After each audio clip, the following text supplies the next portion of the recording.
Welcome back to the 128 KB podcast. We are back once again. Due to lack of popular demand. Yeah, and that demand is so lacking that, I don't know, I'm hungry. I am actually hungry. Yes. I'm always hungry.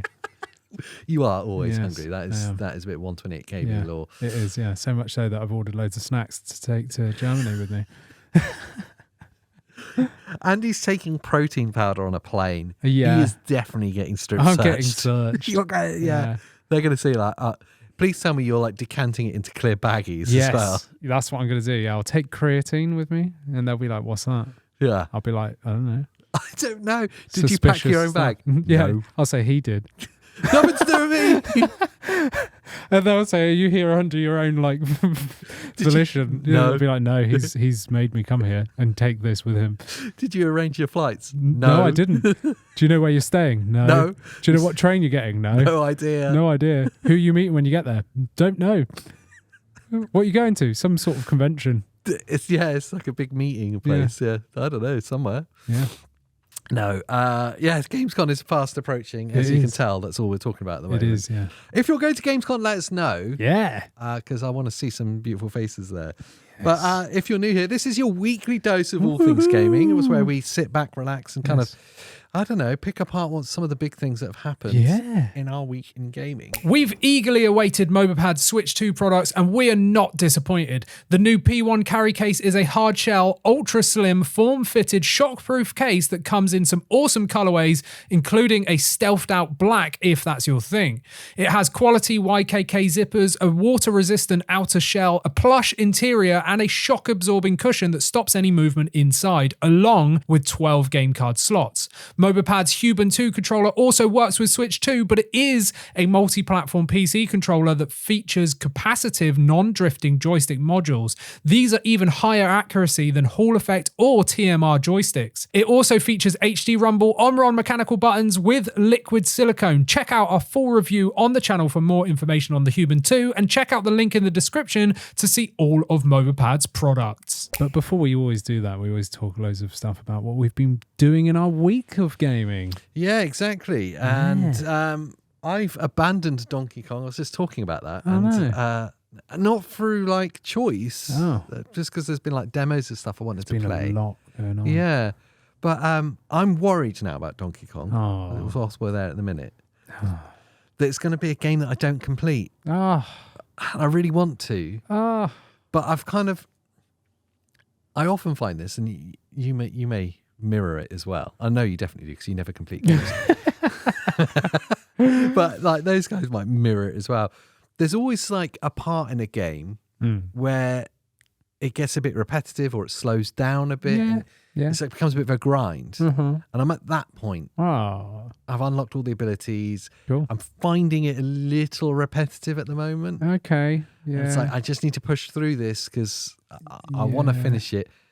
And if I was going to pick any holes in that game, it would be that it gets a little repetitive. There's not enough, in my mind anyway, there's not enough like big boss fights, the set pieces. Yeah, when they happen, they're quick cool. as well. A bit easy, a bit quick. I don't mind that so much. I do prefer something that's a little bit more challenging. Yeah.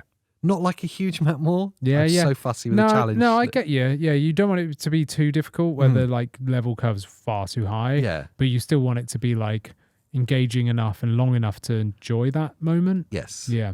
Yeah, I don't mind failing a couple of times and then figuring it out. Yeah. There was one boss fight that I got to, which is like a giant plant thing that like shoots thorns and you have to like dodge stuff. Spoilers. Yeah. Everyone knows now. I know. AJ can't keep it to himself. I'm not spoiling any part of the... I am spoiling parts of the game. There's a plant, don't worry. And I'll tell you exactly how to beat it if you ask in the comments. I figured it out. But those set pieces are really enjoyable. I really love like the big in games when they do big set piece boss fights and stuff. Yeah. Because they always introduce like new mechanics and you have to think slightly differently to... Yeah, you got to figure out what the boss is up to beat it. Yeah. It's always fun. And there's not quite enough of those. The ones early on are way too easy. Yes. Yeah. And there's a little bit more challenging, but not enough to make it, and not frequently enough. It's a shame because I'm really enjoying the game. It's me being really like splitting hairs about that game. And I guess if you're just nailing that game, then maybe you get to that point. Yeah. For me, I've been like sporadically playing it because I've been playing so much other stuff like in between that like every time now when I go back to it, I'm like, oh, I love this. Like, and it's so fun and fresh because I've just gone and played like 3 or 4 other games and now I'm back to it. Like I've still got that same hype I had when it came out. So I've not kind of hit that wall yet, but I am way earlier than you are in the game. I think it's definitely a game that benefits from not playing like wall to wall. Yeah. I think it should be a game that you dip in and out of. Yeah. And because of how easy it is to play, yes, it lends itself to That's why I've been going back to it. Yeah. Generally, like I'll play a game, I'll sink like 10, 15 hours in and then I go away and I don't come back because I'm like, I don't remember the controls, I don't know what I'm doing. Yeah. Like I don't know where I am, it's too big, like whatever. With this, because it's almost like linear experiences with these little like levels. I know I can just jump back in. I smash stuff. It's fun. Yeah. You know, and that's it. Yeah. There's not really much to remember. So it's like, it's easy for me to feel confident in coming back. And that's what I like about the game. That's what appeals to me is my kind of random sporadic like gaming sessions that I have. Because I'm always trying something new or a new demo or whatever, or going back to a game I haven't played in 6 months. Like, do you know what I mean? So jumping back into Donkey Kong like I have been, I've actually been enjoying it, and I've not had that kind of load up the game and go, oh, do I really want to play this? Yeah. Like I load up the game and go, yay! Yeah. It does give you good vibes every time. Yeah. But I've drifted away this week into some other demos and stuff. So we had the demo for Shinobi Art of Vengeance, is it called? Yeah, we had that. The Adventures of Elliot. I want to talk about that one first. Do you? Yeah, I do. And also Ninja Gaiden. Yeah, Ragebound. Yes. We've had a glut of Ninja Gaiden all of a sudden, haven't we? Like nothing for 20 years. And then, I love it. And it's like, have them all. Have everything. Here's Ninja Gaiden 2, like, you know. It's an interesting one, isn't it? Is it Gaiden or Gaiden? I think it's Gaiden. I don't know. Gaiden. I've always said Gaiden, but maybe it's Gaiden. Because you say Raiden, not Raiden. Do you know what I mean? Like from, Mortal Kombat. So, Gaiden? Does the G chat? I don't know. Let us know in the comments. The Americans will think it's the opposite of whatever we say. Yeah, but they can't figure out what U is in words. They just remove it. Just take that Colour? out. There's no U in that. Take that one out. But yeah, so we had the Nintendo Direct that we were, we were disappointed by. Did we talk about? We did talk about it. Oh yeah, we talked about it. And we stirred a lot of people up, unfortunately.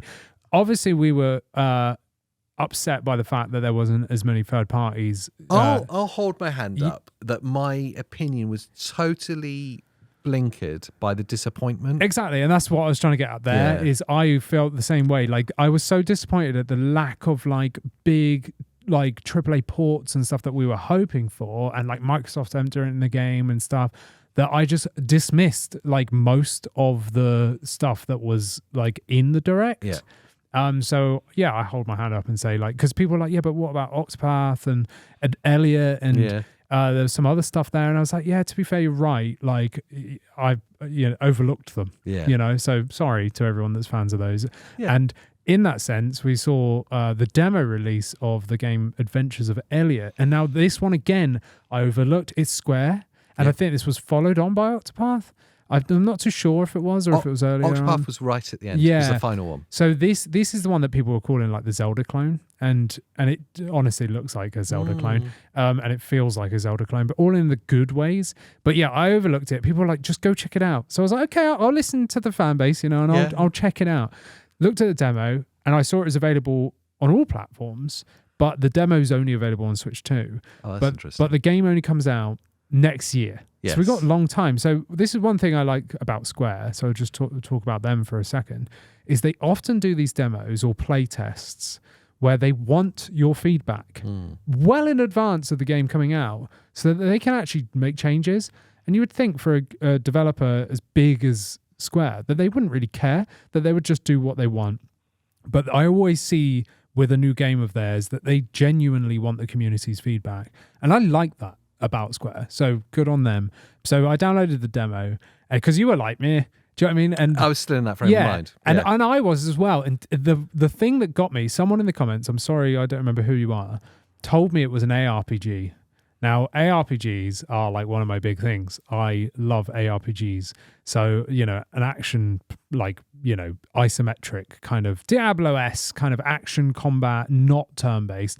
I do like some turn-based games, but I much prefer action. So I was like, I'm going to install this Elliot game. I installed it on the Switch 2. I have not played it docked. I only played it handheld, right, on the Switch 2. And immediately, to my disappointment, I was met with my issues of having too much like acute awareness of visual issues and stuff. Now, we'll talk about the game in a minute, but I don't know if because you played this docked, didn't you? Yeah, I played it on TV. Yeah. So immediately my issue was there's so much foliage, like when you come out of the castle, that the trees reveal themselves. So this is by design. They reveal themselves by like peeling away pixely wise. I mean, it's kind of like a pixel art game anyway, isn't it? It's like, a beautiful style. It's a beautiful game. Like I really like the look of it. It looks fantastic. But the way that the trees kind of like, the textures in particular were almost like static even when you move. Yes. As the trees like peeled away. And there's a lot of foliage outside in the world that there was a lot of this peeling effect. And all I could see was this weird shimmering like issue you around the this, trees. Like block uniformity to how it peels away. Yeah. But they stay static. Static, yes. So as you move, that static thing moves. Follows. It follows you, yeah. So you get this weird kind of aliasing kind of effect. Yeah. And it's deeply off-putting. It was really off-putting. You do get over it. A little, but yeah. It's one of those like every time your brain reminds you, then that's all you can see. Yes. So immediately as I started playing, as soon as my eye saw that, which was instant, I couldn't look away. Yeah. And then I was just going in circles going, what the, why is this going on? And then I realized, oh, this isn't a bug. This is revealing where you're going. Yeah. Like, like when you have a little light on you or whatever and it follows you. I was like, okay, fine. So that was the one thing that I was like, okay, well, it is what it is. The only other thing, like performance-y wise, I found was it looked a little bit lower resolution handheld. And that was noticeable, paired with that weird tree thing, kind of annoyed me a little bit. It still looked lovely. I must, give it credit. The general style is beautiful. The style is beautiful. And then the final one that I had was I did notice a couple of frame drops. Like I noticed stuttering, which is a real shame handheld when it's got variable refresh rate, and it shouldn't be. Yeah. You shouldn't be experiencing that, providing that the developer has enabled variable refresh rate support. Again, this is a demo. This is a playtest. So they might fix these things, but I was just a little bit let down by that on the performance side before I talk about the actual game itself. But yeah, I didn't notice the frame drops. I have to be honest. I was trying to. You were docked though, so remember it's got higher clock speeds and stuff. So it might have got through it. Yeah, it might have just powered through it. But definitely the kind of aliasing. I don't even know how you would describe it. Yeah, it's just that's the closest thing. Weird reveal thing. Yeah, it's a bit like when you have like frame gen and you go up steps. Yeah, stuff, and you and get that kind of weird like blockiness. Yeah. Blocky weirdness. What was the resolution like docked? It was all right. Yeah, but because it's pixel art kind of style. Yeah, it's kind of forgivable. It's hard to tell what's intentional and what's like bad upscaling or just lower res. Generally, the art style, I thought it looked beautiful. Yep.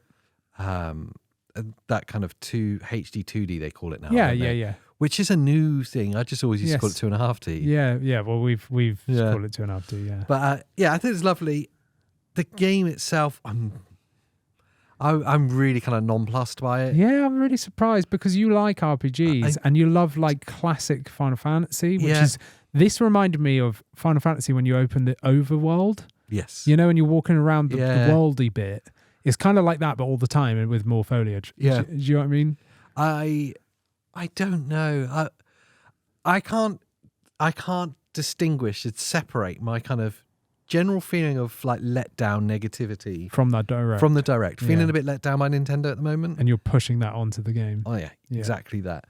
It was all right, and as I'm reflecting upon it, I'm like, there's nothing in it that I can go, it's that I don't like. Yes.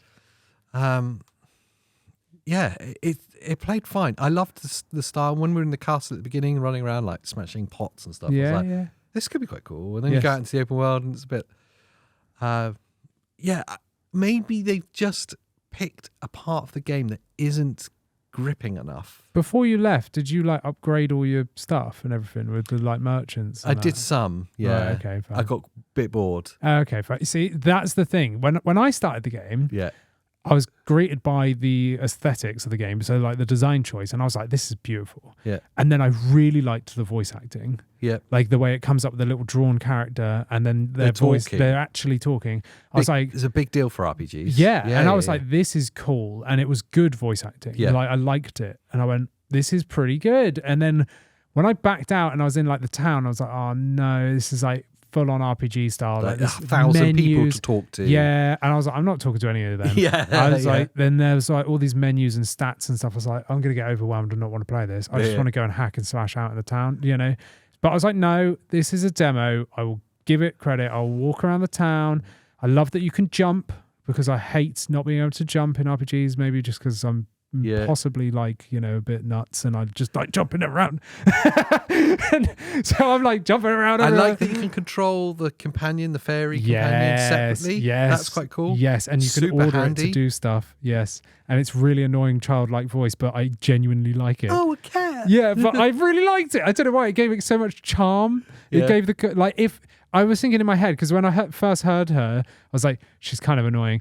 And then I was thinking, actually, if she didn't have a voice, it would make the game feel very dead. But it's a bit Zelda-like then, isn't it? It's a bit lonely. Oh, yeah. So when she was like noticing everything and like reacting to everything, I really liked it. Like I was like, I kind of like this. It makes it really wholesome. Yeah. But I was jumping around everywhere, but then you can't jump off of stuff. No. You can with certain places. Yes, where it wants you to. Where it wants you to. So I was like, oh, that's kind of frustrating. But yeah, you've got the like shopkeepers and you can like upgrade your skills basically by using the crystal-y things. I don't remember all the terms or the people's names. It's got like a name like magic type or something. I don't know. Yeah, something like that. And I was like, this is pretty cool. I was like, yeah, cool. Went out into the open world thing. And at first you're just like hitting around. Then later you get some like more skills and stuff. I was like, okay, this is cool. You've got teleport with a little fairy. Yeah, that's good. That's really good. I really love the like speed run. I just kept her on teleport the whole time. Oh, did you? Yeah, because it was so handy. Oh, I was switching between. Yeah. Because she just grabs you and you just fly forward until you hit something. Oh, wow. I was like, that's great. And you can control it. There's like a dungeon where you have to like fly because the floor falls away. I didn't do that. Oh, did you not? I spent quite a while on this. Anywhere there seemed to be anything tricky to traverse, I just used the warp. Yeah. Like, this dungeon you have to use it. Yeah.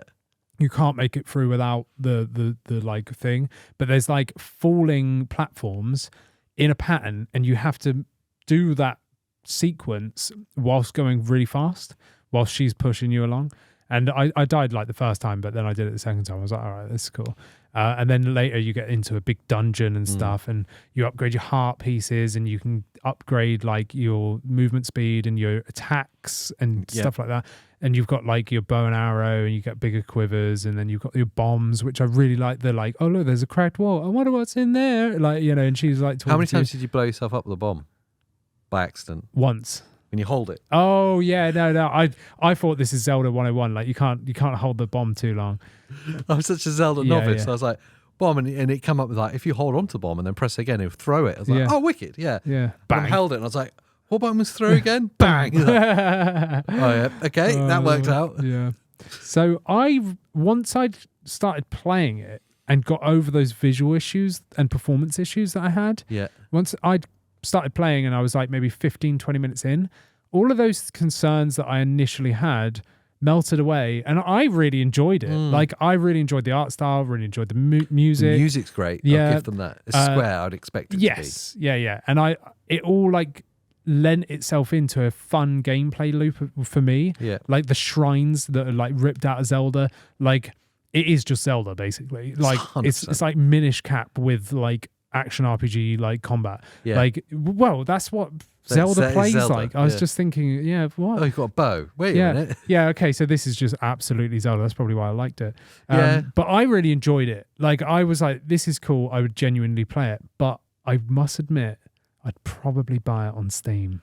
And then this is going to be a theme of this whole episode because, right, that game is tailor-made. It should be anyway. Yeah. Tailor-made for a Switch experience. Yeah. For a Nintendo experience. Yeah. That, if you were to go, what does a Nintendo game look like? I was like, That's it. That's one of the archetypes. Yeah. And it's a 1-for-1 Zelda just made by Square. Yeah. Like that's a Nintendo game. And yet, we're going to get into why in this episode, but there's some real issues that are starting to rear their head with how Nintendo are dealing with third-party developers. It's becoming a real problem. It is, yeah. I'll go on to the other things we've played this week to kind of illustrate this point wider. Yes. Shinobi Art of Vengeance. Can we just talk about that? Yeah. Because that is amazing. If you haven't played the demo yet, go and download it. It is such a good game. Yes. If you like, if you've got any kind of haggling for nostalgia, action games, if you like Metroidvanias, just try it. It's so it feels like the old Shinobis from the Genesis days mixed with like modern Metroidvanias like Prince of Persia and stuff, like Lost Crown. Yeah. It's like they've done such a good job. It was amazing. They've just got the pacing and the timing, the feel just right. Yeah. Like, this is wicked. Yep. And we've been waiting for Sega's re-entry with the remaking of the old stuff. Yeah, Crazy Taxi, Shinobi, Golden Axe. Yeah. I think Streets of Rage as well. I might have made that last one. Yeah, no, you're thinking of Streets of Rage because Shinobi, that we've just played, the Art of Vengeance, or whatever it is. Vengeance. Is Batman in there? Vengeance.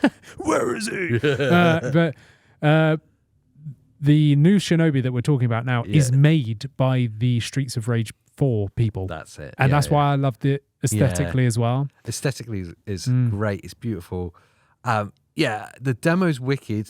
Amazing. And the beautiful thing with the demo is actually a bit like the Elliot demo, actually. It's a lot deeper than I'd expect a demo to be. The demo is like an hour long for me, and there's like bits you can side quest and like challenges and stuff you can do. Proper like Metroidvania style, but like Metroidvania light, I would call it. Yeah. Like, so it's not too harsh. And the game's like moderately difficult, but not like the boss unbelievably. at the end of the demo, the big boss at the end of it was like, it took me a couple of times to get through. Yes, like, he was tough, but in a good way, not like in a like I died a couple of times, but I was enjoying myself learning it. Like, how do I avoid that tornado thing? It's like how old do I do school, it? but not like punishing old school.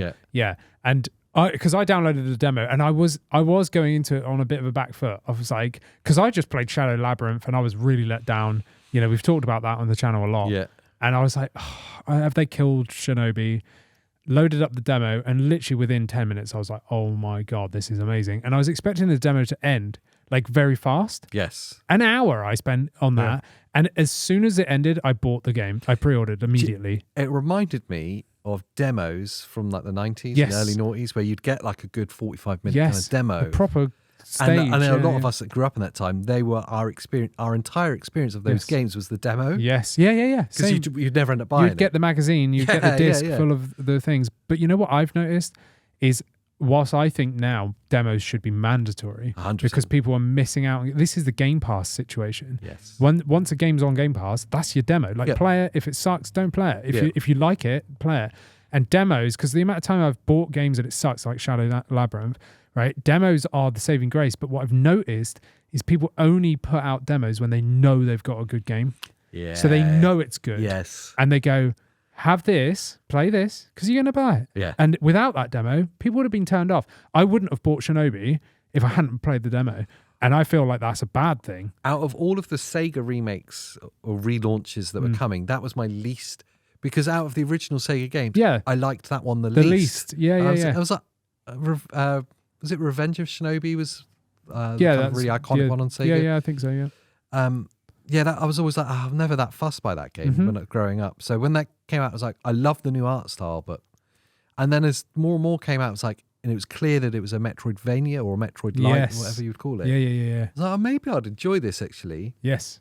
But the demo, where you played it and were like, I've just pre-ordered it after playing the demo. Play the demo. It is amazing. Yes. Yeah. I was like, oh, you're not often that positive. Yeah.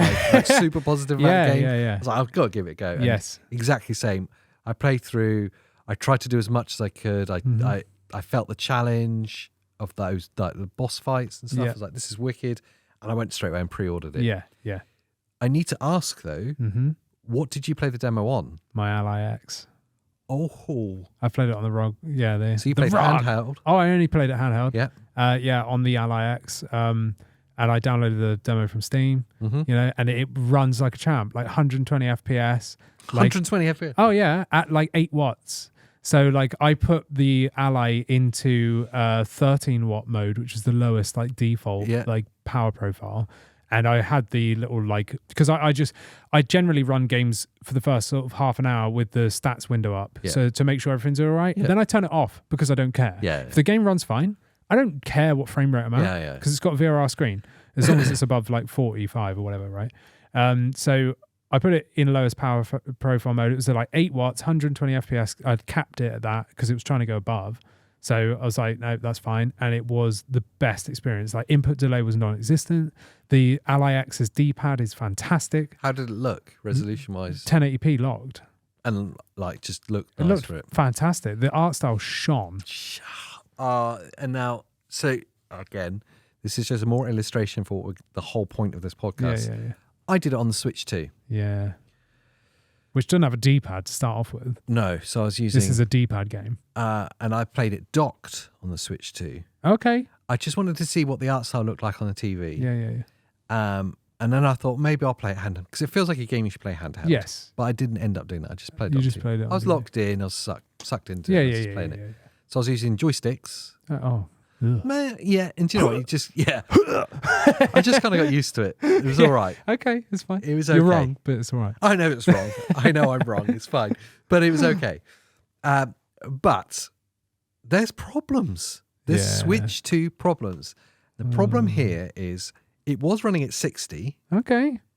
which I was like, okay, That's cool. 60's cool. Yeah. I much prefer 120, Yes, which it should totally be capable which we have of. not seen yet on the Switch 2. Yeah, no. Well, you have in your favourite game. Welcome Tour. Yes. And there's a new like ice hockey puck game in there that does it. I don't know. Does I need to check again, but does what's the Gravity Racer called? Fast That Fusion. doesn't do 120. Doesn't do no. 120, does it? It's 60. Anyway, so it's locked at 60 or capped at 60 at least. And it runs at 60 and it's like, okay, this is cool and I can accept 60. 60's nice. It's nicer than 30.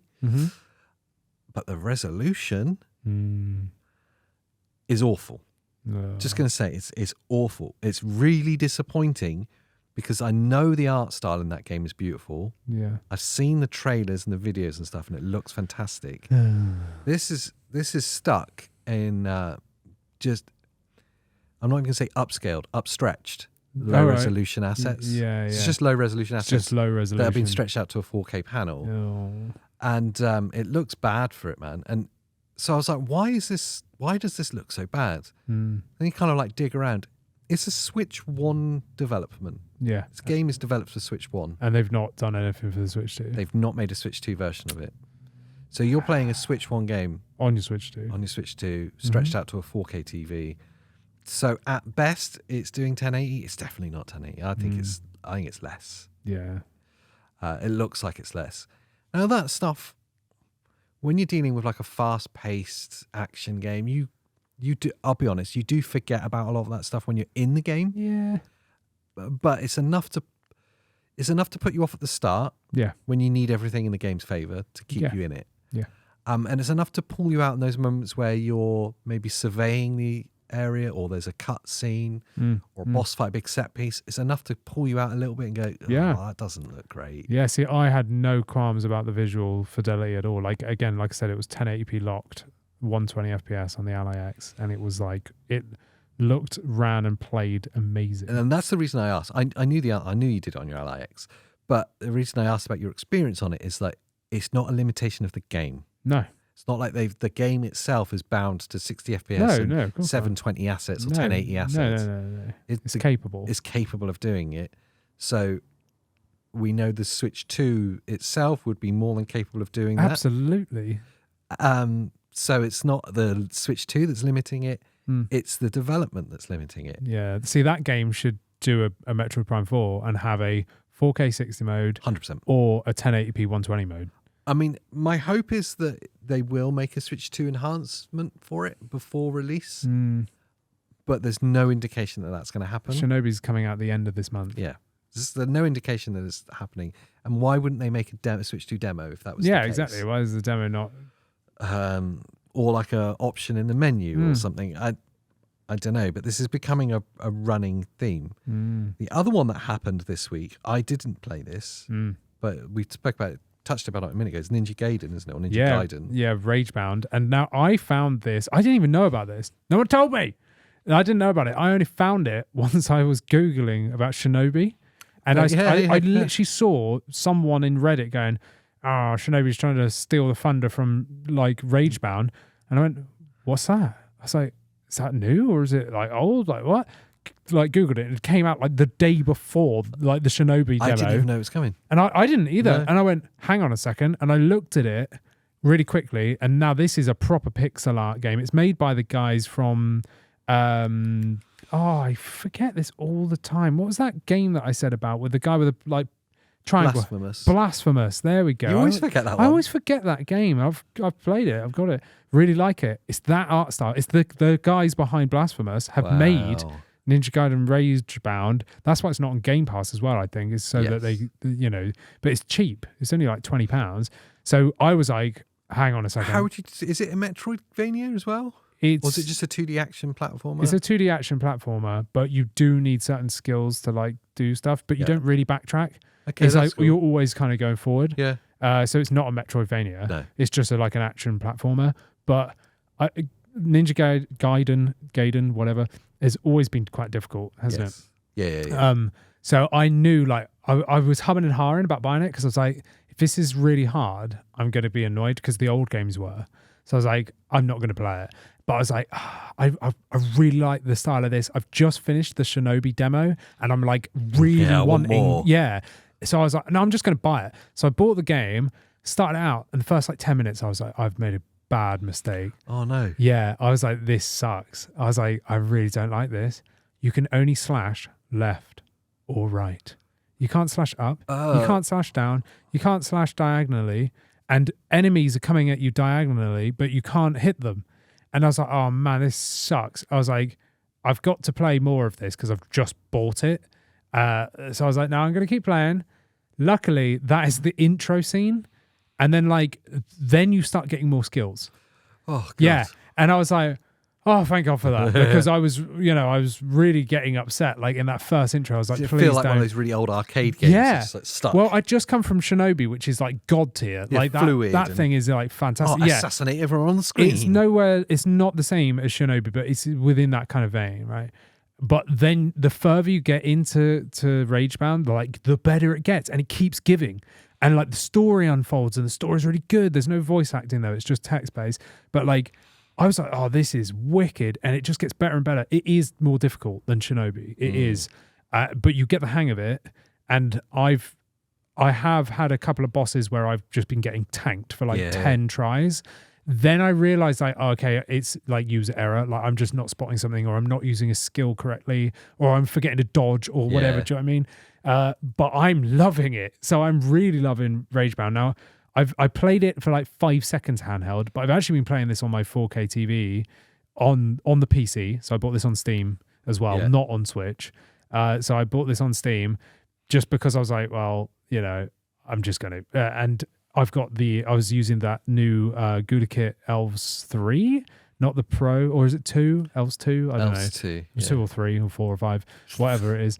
And that is a really cool, like, Sega-style controller where the D-pad's the main thing. You mean the one that wakes the Switch 2 from sleep? Yeah, that doesn't. But it kind of does, but it kind of doesn't. Yeah, it's that one, because it's got a big floating D-pad. Yeah, nice. That's great for these games. Yeah, perfect for it. So I've been playing on TV, and I'm loving Ninja Gaiden. What did you say? Locked out like 120/60? Oh yeah. You can push this. The game's not binding it at all. Oh no, you can set it to whatever. What's the resolution of the assets like? Good. Perfect. Like it looks weird you say that, because Ninja Gaiden on Switch 2 is capped at 30 FPS, which is insanity for a game like that. Yeah, that's ridiculous. Not just because it's a 2D game, or it's kind of like a flat, like pretty undemanding art style. Yeah, it's a pixel art game. Yeah, but also because it's a fast action platformer. These games need to be quick. Yes. Oh, there's a 30 FPS. CRT filter as Oh, I well. love it. I've been playing with that one. And that actually taxes the system quite a lot, Yeah, those filters. yeah. Anyway, a game like that cannot run at 30 FPS. You need speed. You need it's speed. all about input. Because like input delays and, Yeah. and just the feeling of fluidity is gone Yes. at 30, that you need minimum 60. Yeah, 30 for this. And the Switch 2 can definitely do that. You could run this game at 120 on the Switch 2. Easy. Yeah, again, it's been bound because it's a Switch 1 release that's been put on Switch 2. I bet the resolution sucks as well. Yeah, I've not played this. I'm going off what what's his name on Digital Foundry? John. Yeah. What he was talking about with it and his disappointment as well. And that was coming off the back of my own experiences with Shinobi, and then I saw them talk about Shinobi, so my ears pricked up. Yeah, like, yeah. oh, it's the same experience I had. Okay, Yes. and he said same problem with Ninja Gaiden, but that's locked at 30 rather than 60. Yeah. Like, oh, what is going on here? And they kind of Digital Foundry highlighted some really interesting points about like the bigger Switch 2 problems, what kind of want us to get into in the show. Yeah, absolutely, yeah. And it's like it's really apparent that, for want of a better word, the Switch 2 is fucked right now because of the Switch 1. Yeah. Because of Nintendo not wanting to go all in. Yes. And now we saw it with PlayStation not wanting to go all in on the PS5 and supporting the PS4 for a long, long time, and games being like dual releases right up until like very recently. Yes. And we're like 4 or 5 years in. 5 years in. Yeah. But I will say, in Sony's defense with that, the gap between PS4 and PS5 isn't enough that it limited the PS5 games too much. Yeah, and the PS5 games still were PS5 games. They're still developed for PS5. They were actually utilised the consoles. So they weren't holding back PS5 releases. No. Xbox is a little bit guilty of it with the Series S and X, and the Series S can hold things back a little bit. Yeah. But typically, again, they'll give you performance options that kind of get around that. The problem here is that the gap between Switch 1 and Switch 2 is so gigantic in performance that the fact that they're saying still release for Switch 1 is going to hold back Switch 2 games. And the problem gets a lot deeper than this. It's something we dismissed. We did dismiss it, yes. In one of our news videos. Yes. There was a long-time subscribers would have heard us saying it, but there was a news thing that came out that said that up to 2/3 of third-party developers haven't been able to get Switch 2 development kits. And we were like, oh, the ones they've listed, they're all releasing Switch 2 games. There's already games coming out by them, like, so they must have dev kits. Yeah. Well, Digital Foundry were kind of digging into it a little bit more because they'd obviously had the same rumor. Yeah. And they go, if you go through the development portal on Nintendo, the process to apply for a dev kit for Switch 2, there is none available. Yeah. Even to the point of they will tell you to use your Switch 1 development kit.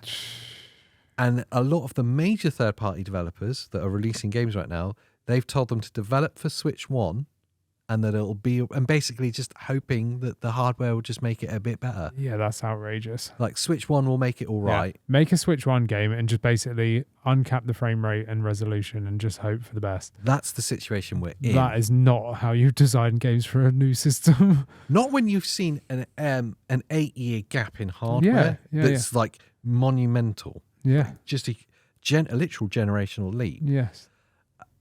So we're seeing games games that are getting released that are having like one hand tied behind their back, basically. Yeah, that is doing gamers a massive disservice. That's Huge. Upgraded to the Switch 2. Yeah.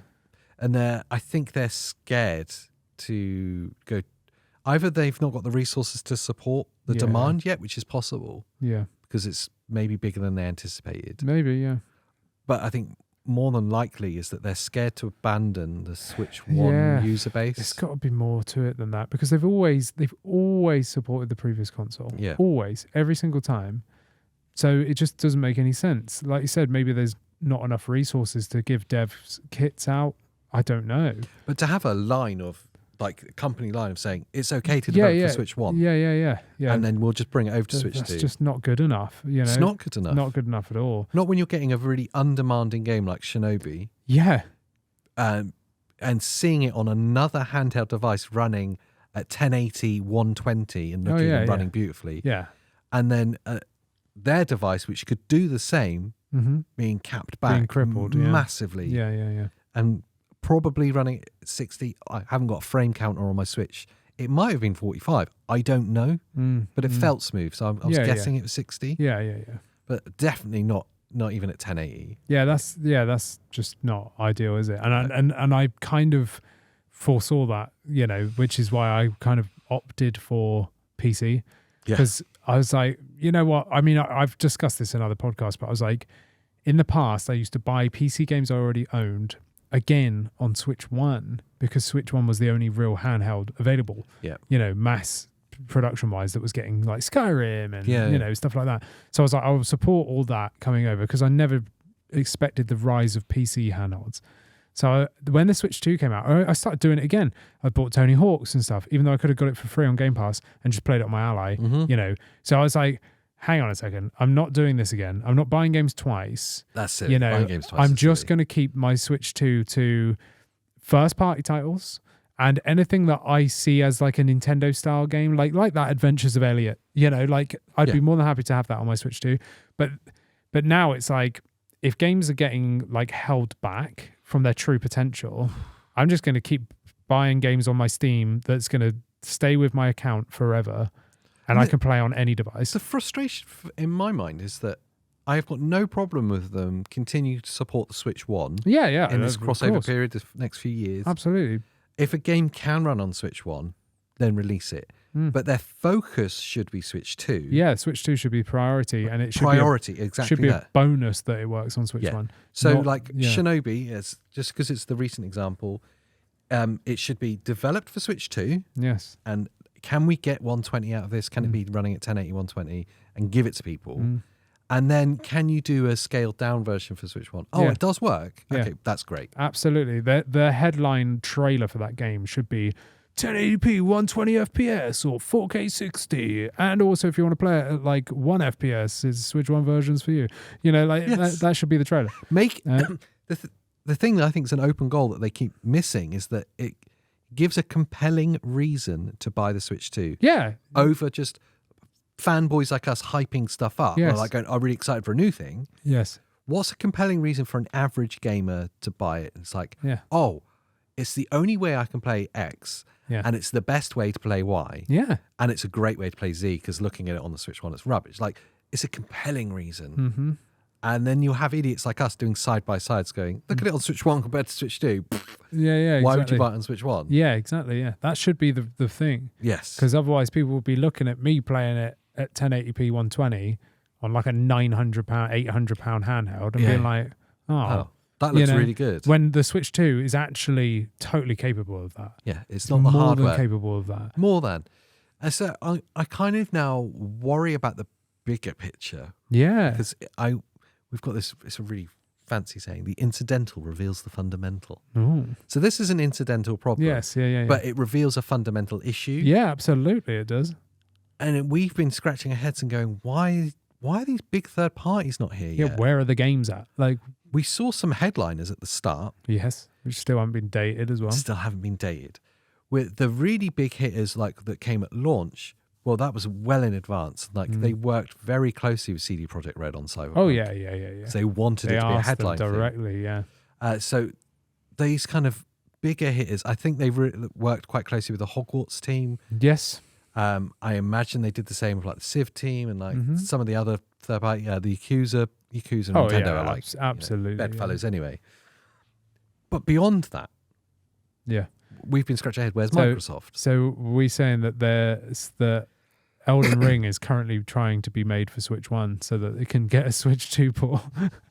That's why we've got no date. I think there isn't sufficient development resources for, maybe there's not enough dev kits or... Yes. But whatever it is. The immediate future... right now. It's so bad. A brand new console, the biggest, most anticipated console, I'd argue, of the past decade. Yep. Right? And they launch it to great success, great direct. Like, they showed all these fantastic games that we've been banging on about for ages. And now they're just like, tumbleweed. That last direct, like, they showed Chronos, which looks amazing. Yeah. But that was it. That was the only thing that showed, like, the potential of the Switch 2. Okay, Star Wars Outlaws, but we knew about that. Yep. But that was it. All the rest were like Switch 1 games, which is why we were upset by that Direct. And then followed by an Indie Direct, which again, Switch 1 games. Just Switch 1 games. So where's the Switch 2 stuff? I want to respond to, there was a lot of comments on our video where we talked about the partner direct and our disappointment. And there's a lot of people that was saying, guys, it's only been out for 2 months or whatever. Chill your boots. There's some great games to play. And I totally agree. There are some great games to play. Yes, that's not wrong. Yeah. And we often talk about how spoiled we are. Indeed, yes. My point is that I've pinned my flag to a mast of saying that this is a really important moment in gaming and that this is a really important device. We, as like lovers of handheld gaming, have like talked about this is a monumental moment. It's a great piece of hardware that they've made. It could potentially shape the next kind of 5 to 7 years of handheld gaming. And all we need now is in order for that to be true, is for the third-party developers, the AAA games from the past 5 years to come over. Absolutely. And Nintendo have progressed. Now I sit there and I put a direct on, and there's like people that I've kind of talked to and said, honestly, it's like a whole new thing. And they'll come and watch the direct with me, and they're seeing Switch 1 games. Yeah, Switch 1 games. And they're going, what are you talking about? If I sat with someone during that partner direct, it would be impossible for me to explain to someone that the Switch 2 is different from the Switch. To justify it. Why would I buy that? Exactly. I've got a Switch 1. And I would say, like Switch 2 isn't just like a kid's thing. It's like why would I? Yeah, my Xbox is fine, mate. I can't argue with that. You can't argue with that. Like, and that's the thing is, I know we've now seen that in Gamescom, there's going to be a bunch of games available. I've got sweet. Them here. Yeah. Whilst we're talking, I thought I'd open it up. Yeah, good shout, because this should hopefully mean that these developers at least have a Switch 2 dev kit. It's a real mixed bag. I'm going to be honest. Yeah. Of stuff we've already seen. Yeah. So this is from the Nintendo in Germany. Their press release about Gamescom from the 20th of August. Nintendo obviously exhibiting there, everyone aware, and they've got 4, 8, 12, 13 games available to play there. Yeah, that's impressive. On Switch 2, which is really impressive. It's more than there was at the Switch 2 exhibition. Yeah. I don't even know where to start, because the first one is like, oh, right, okay, well, we've been able to play that since April. Yeah. It's Metroid Prime 4. Yeah, cool. Like, well, I'm glad it puts it in more people's hands that probably don't know Metroid. Metroid's quite a small IP for Nintendo. True. And it runs at 120. And it's my most anticipated game. Still no release date. No. That's a concern. The next one is Pokemon ZA, Pokemon Legends ZA. Cool. Yeah, I'm hyped for that. Yeah, that's great. Then you have, this was like big news, because we all assumed it was Xbox's opportunity to exclusively show this game. It's Hollow Knight Silksong. Yes.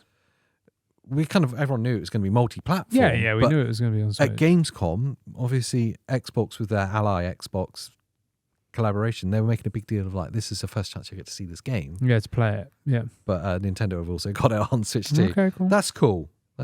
Hades 2. Yeah, cool. That's cool. Elden Ring. Yes. Oh, is it going to be there? Playable. Wow. With no date. No date. Cool. Borderlands 4. Yes, playable. With a date. October release date, isn't it, if I remember rightly? It's after the other systems get it. No release date. What? First time we've seen it. Oh, yeah. Final Fantasy VII Remake. Oh, cool. This will be a showstopper for us to see. That'll be a showstopper to see how it plays handheld. Yeah. If it's in handheld, probably won't be. It'll be docked. It'll be docked for certain. Donkey Kong Bonanza. Cool. Yeah, don't know about that one. Mario Kart World. Oh, not heard of that. Mario Party Jamboree and Jamboree TV. All of those from the exhibition that we saw. That's cool. They're the big hitters, aren't they? They want people to get hands on. Cyberpunk. Yeah. Okay. Yeah, I get that. Oh, God. No, what? Of all the third-party things to come over that I was hoping would happen, it hurts me when I see these franchises on Nintendo. What is it? EA FC 26. Oh, yeah. Go away. I don't care. So the new FIFA game. And the final one is Nintendo GameCube. Cool. Again, from the Nintendo exhibition. To be fair, though, that is a shining lineup to experience Switch 2. If you've not played one, That's a great. Just going through like third thing. parties, you've got Silksong, Hades 2, Elden Ring, Borderlands, Final Fantasy 7, FC 26, and Cyberpunk. I don't count Pokemon as third party. No. I know it technically is, but it's kind of not. So like over half the games are. So there's promise there, but there's like we've said, some of that promise we've been seeing since April. And still no dates on these things, like Metroid and stuff. Still no dates on it. Elden Ring, that was in the announcement. Yeah. That needs to get dated if they've got a playable demo there, surely. Borderlands was in the announcement as well, wasn't it? If I'm right in thinking that. Yeah, that did get dated though. Like, yeah, it's dated now. So again, incidental and fundamental. At least it seems like the fundamental issue is making progression, that we're seeing these games actually being playable. But I don't hold my breath on the dates on that, on when these playable come to fruition. Because as we've seen, that's not necessarily one-to-one, is it? I'm hoping that they do announcements, but I feel like they might not. Yeah. I feel like their presence at Gamescom is just getting people hands-on with the Switch 2. I was really hoping they would do like a direct there. Yeah. Or like letting people like Microsoft on their stage start announcing like Switch 2 titles, but I'm skeptical now. There's the other one that's coming, isn't there, which is the big anniversary that's happening this year. Yeah. Which happens just after Gamescom. All right. Mario's 40th anniversary. Okay. Yeah. September 13th. They'll do something for that. Well, but it won't be a direct. It would just be like a random Mario thing, I reckon. Do you know what? There's fantasies as well. My head jumps around all over the place. There's fantasy. Wouldn't it be epic for Mario's 40th anniversary if they teased one frame of a new Mario game? They might. Just like him taking the cap off. Yeah. Or like they did with Metroid Prime 4 all those years ago. Like just tease the title. You know what they're going to do? They're going to get 3D All-Stars Switch 2 version. You remember that time-limited game? Yeah. They're with going to just Sunshine upgrade it. and Yeah. all the others. I mean, I'll buy the upgrade unless it's included with the expansion pack. But I fully expect that. It was a time-slotted game. Yeah. It was like you had like 6 months to buy it, and then that was it. I know that you could find it physically after that, but that was it. Why would they do that? Like on the 40th, I just feel like there's going to be an upgrade path for it that takes up to 4K or whatever, for the Switch 2. Because I think the last one, that was announced on the 35th anniversary? Because that's what it was, the 35th anniversary. Yeah, it must have been 3D All-Stars. Like, so the 40th, 5 years later. Or they release a new compilation. Maybe. I would like that. Yeah, that'd be quite cool. I wouldn't even say no to an upgrade from considering the first one. How big Switch 2 carts are. Yeah. Like you've got 64 gigs yeah, to it's fill. true. Or if it's just an expansion download for that one. Yeah. Or whatever. Like they've re-released that game with an expansion. I don't know. How long do we have to wait as Switch 2 fans and Switch 2 owners for these third-party games? How long are they expecting us to wait? That's my issue. Is I thought everyone would be round to go, everyone would have dev kits, and they'll be dropping massive titles like Elden Ring and stuff. That's what got me so hyped on the release of the Switch 2. Same. Star Wars Outlaws, Elden Ring, like all these huge hitters. I was like, yeah, like we're just going to see loads of it. I was waiting for Xbox to come out of the door running. Yeah. Nothing. Like, and they're not, because it seems very apparent now that it is indeed the case that dev kits aren't out in the wild still. I'm starting to believe that now. I'm starting to believe it. I thought it was a load of rubbish when we first heard that news story. I was like, nah. But yeah, no, it seems that way. And yeah, so how long are we going to have to wait? Are they going to miss the holiday Christmas time release window for these games? If they don't announce it like now, then they have. Yeah. Because most of those games get released in October. So what, they just going to drop it through the year? Yeah. Wait until next Christmas? Yeah. I mean, it's all plausible. Yeah. And I don't know, man. I just feel like it's much like that Partner Direct, and now it makes sense as to why. It was an open goal, and they've absolutely missed it, and that hurts. Yeah. I agree. What? Why? It's so easy. Yeah. I do agree. And if developers truly don't have dev kits yet, then we will be waiting until next year. Yeah. Until we see the big ports coming over. Until we see like Microsoft bring over Call of Duty, before we get Doom, before we get anything by all of their studios. Yeah. You know, and then like you've got everyone else as well, like Ubisoft and stuff like that. And here's the open goal part that's crazy. In the meantime, Xbox quietly have managed to release the Ally, the Asus collaboration. the Xbox Ally. So Microsoft move into the handheld gaming space with Game Pass. Yeah. Oh look, all these games are free now, basically. As part of your subscription. And I know the price points are different, and the it starts balancing out. When you include Game Pass, it starts balancing out. Yes, it does. I mean, granted, the Switch here is £400. And when you start doing side-by-side performance, or even the fact that you can play it here and it's not available here yet because Nintendo sat on their hands. Day one Game Pass. You don't have to wait for a port. It's day one. It starts becoming like a glaring miss. Mm-hmm. Yeah, I agree. It's frustrating. Anyway, I'll get off the soapbox now.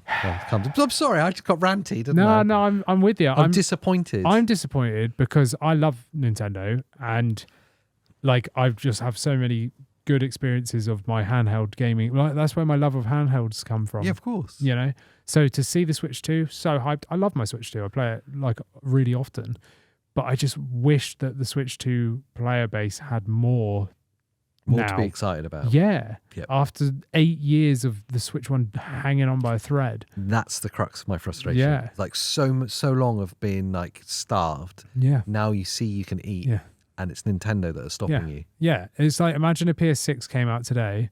No games. But no games. You're just playing PS5 games for another year. Yeah. It's like, what? Yeah. Like, why have you done that? Like, or buying a PS5 Pro, but no games PS5 Pro optimized yet. Do you know what I mean? Like, Sony wouldn't do that. Definitely they not. Immediately had the table set. Yeah. You know, they were like, And it's actually a really good analogy because we haven't even got high frame rate games yet. No. We haven't got the switchable options that they said we were going to have inside games. It's just, there's nothing. It's not there, yeah. All these like cool features. Anyway, let us know what you think down in the comments. Are you ranty about it too? Do you agree that what Digital Foundry have been and the other kind of outlets have been saying that it's a lack of dev kits? Or just like Microsoft playing a long game, third-party developers don't want to be... I don't know. Maybe they don't want to be on Switch 2. Maybe they don't like money. Maybe they don't like money. It's possible.